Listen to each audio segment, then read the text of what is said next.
Hello, awesome people. I hope you're having a great day today. Today we're taking a look at the next page, at the next book called Quelling of the Flame. It's by, in the Huntress trilogy for you folks. It's by Jonathan Stark for you folks. And this is an epic book that took me a very, very long time for me to read. It was an epic 3 days, actually, for me to knock it out because it's a unique book in the series, something that I've never read before, and makes it one of my favorite game books I've ever read before. The previous one I gave a 7 to. I'm going to be giving an 8 to this one because the first half is your normal quest and so forth, and you're going to a new place you've never been to before, that sort of a thing, right? But in the next book, the second book of this one, and so forth, the first half of it basically has that plot, and so forth, and in the second half you're moving into an open world, near it, near the city that you are at, that you're journeying to, and then spend a lot of your time at, and so forth. So, that's pretty good, and I really liked it a lot. And in an open world concept where you're going from place to place and marking down all these informations and so forth, made it really, really great. For example, here is my action sheet. For example, you see over there where it says special notes and so forth, and knowledges and so forth, right? Those top 3 numbers that were marked out, those were the information that I dropped down the first time. Just those 3 or 4 sections, and that's it. And then I deleted them from this section. See all those notes that I had to write down, right? It was definitely a challenge for me, folks, right? Typically, for modern books or ones that I'm reading for in print rather than online, will typically take me about 2 days for me to knock out for. I knocked out the first half of this on Thursday in about an hour and 45 minutes, typically, and then a few minutes for me to reread the rules and so forth and choose my new character slots, my new Huntress art and such like that, right? So that was what was happening with that.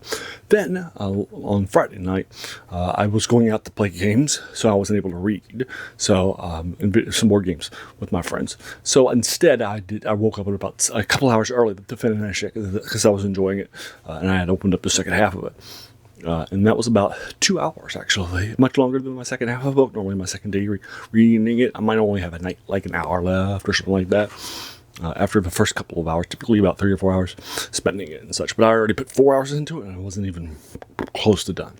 And last night, on Saturday night, it's about another hour or so for me to finish. So it was about 5 hours or so, roughly, for me to knock it out, which is definitely a whole lot denser and so forth. Because, when you have an open world, you have to keep going, get back to places and checking in and doing various things that you've learned during your search and investigations of this area that's next door to the place that you've never been to before. So I'm giving this an 8 out of 10 rather than what I gave the previous one, a 7 out of 10 to get started. It's awesome, and I definitely liked it a lot. It was definitely very, very challenging. And I thought I might not even be able to finish it because, I'm not that great at noticing things. Like in the section where it opens up the second half of what's actually happening, gives you all the rules and the changes and such, right? It mentions in it that you're going to have to be like really, really careful and notice things. But I'm actually not that good at like detailed stuff, right? I see the pictures. I don't see the trees. I see the forest, right? Right, I'm not a detail-oriented person, right? On the Myers-Briggs test, I'm an N, not an S. I'm intuitive, not sensing. So I don't that 25% of population, right? So it's not a gift that I have, right? And so I was afraid that I might not be able to do it. But this book was only this trilogy was only published a couple months ago, in March of this year, 2024, right? So it's definitely a newer thing for you folks. Get a link to on the comments below. I bought it directly from international shipping from its publication in the UK. From Magnamund.com, I'll link you to that too, for you folks, in case you're interested in buying this trilogy, all in one big giant lump sum. You just have to buy it directly from the smaller distributor and such. And so I bought it, and definitely have enjoyed the second book a lot. Right, but I thought maybe I wouldn't be able to have to knock it out, and I did. It just took me like an additional 3 hours. About the length of a normal book, because you have to keep going back to rereading the same sections, just like you would in an open world, right? In an open world RPG, right? You might go to the same areas again and again to see what new information, right, you've learned, right? So, for example, if you've completed a quest, you might go back to get some information, right? Or if you've learned some information that might open up additional dialogue options in a town or a city, right? So as you're exploring, you're unlocking that things in the knowledge that I was writing down, all those different pieces of information and sections to go back to. Now again, this is only 250 sections, about 100 sections there, but it does not matter in this one because it reads longer because of the open world concept, which I love so much. So again, I'm giving this an 8 to it. Now, if you recall, from the first novel, book rather, game book, from this, I pointed out that this was actually different than the Kai Lords, but it's in the world that it represents, and so forth. For example, there are only 4 choices out of 12 instead of 5 out of 10 like the first one, for folks. And none of these skills are reminiscent of the psychic rangers of the Kai that defined this series and this highly best-selling concepts and award-winning stuff and so forth too. So, for example, in the first section, for folks, you have some of the skills that you might have are on the psychic side of Ranger, like Mind Blast and Mind Shield and moving things with your mind never matters, stuff like that. 6th Sense. Too. And then on the Ranger side, you've got tracking, you've got animal kinship, you've got hunting, right? Those sorts of things on the rangery side of things. So that's why I think that's where you get that concept from, and such. But one of the things I think does it, none of those, you don't have a weapon skill, you don't have camouflage, nothing like that too, right?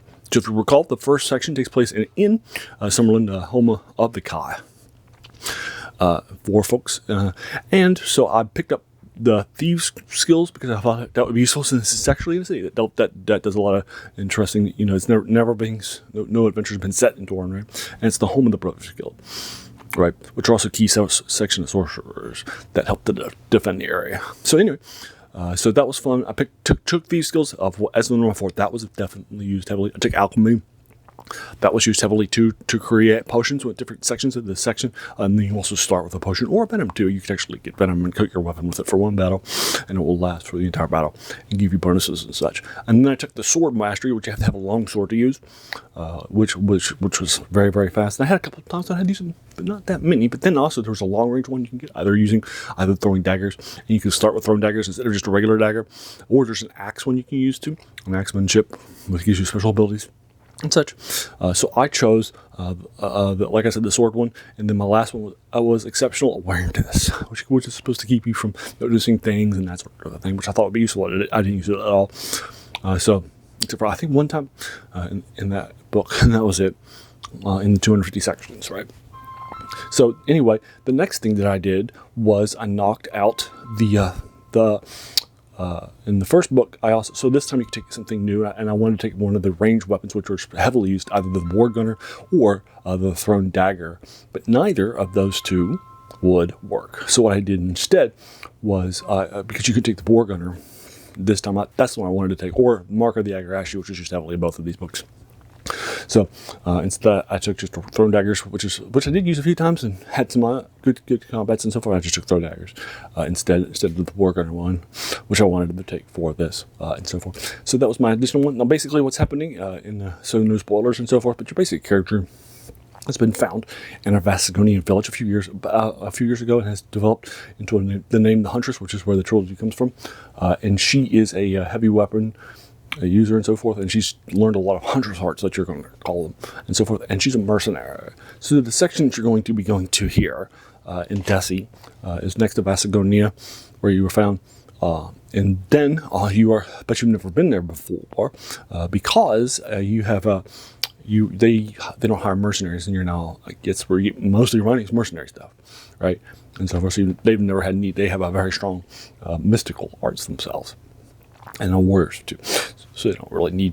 They're famous for their magicians, the magicians of Desi, from previous novels and such in this world building, right? So you've never actually been there before, but you don't remember your name or your heritage or anything like that, or your background. So you're still hunting that too. So the Huntress is both outward and inward too, I would say. That's where the name comes from.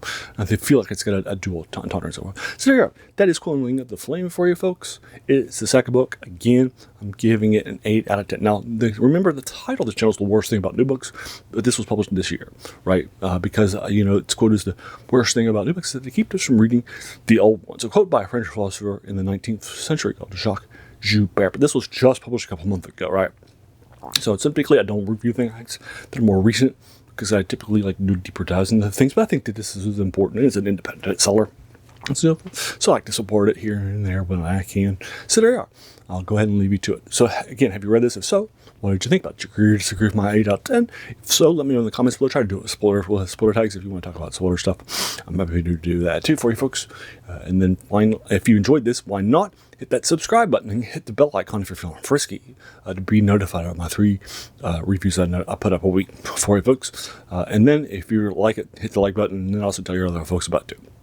And then finally, I just want to pause and take a moment just to thank you so much for taking some time out of your day and investing in watching my video, because we all have so many things that are happening in our lives. And we're pulled in some really different directions. So the fact that you spent this time with me, that's incredibly humbling, and I appreciate it. So thanks again, and have an amazing day.